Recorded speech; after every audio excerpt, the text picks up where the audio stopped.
According to a report from the Office of the Director of National Intelligence, made public December 2023, which I'm sure you've read, the Cuban regime attempted in 2022 to affect the midterm elections in the state of Florida with operations to denigrate certain candidates. The U.S. intelligence community believes that Cuba's regime will try to influence next November's election, according to these intelligence officials. According to the assessment, towards the general election on November 5th, the Cuban regime will deploy specific campaigns to affect state and local races in Florida. You're in it. You're part of the race. Cuba's efforts are a cause for concern, as are attempted influence campaigns by Washington's main adversaries like Russia, China, and Iran. Absolutely.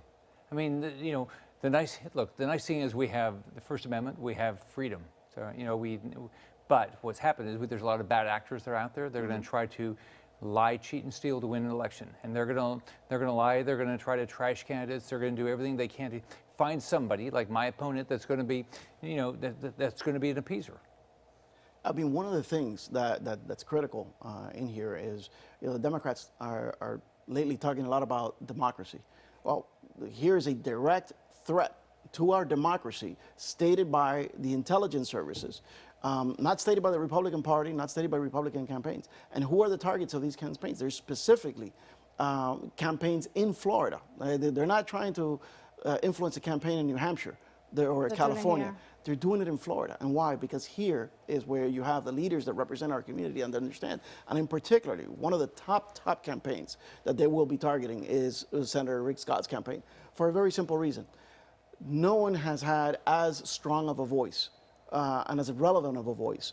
And no one, they know, because their Cuban intelligence services are good, and they know that no one is closer to President Trump in our community than Rick Scott. So that makes him very, very dangerous should the president win in November. And then when you couple that with his positions during the July 11th protest. July 11th was, for those that are listening in English and might not know, the largest protests that have been in Cuba since the Castro regime took over.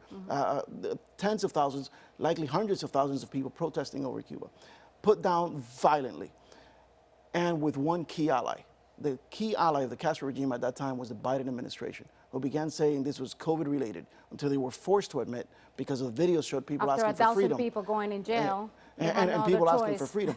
But during that time, when there were some people calling for U.S. action, and some people were a little shy to ask for U.S. action, Senator Scott said, we need to take real action. This is the moment to help the Cuban people with their freedom. We need to mobilize the Navy. A lot of people talk about what has to be done to take the Cuban government. Not a lot. You don't need boots on the ground. With just having the U.S. government take a strong position and send a clear signal to the Cuban military, a naval blockade would have done it immediately.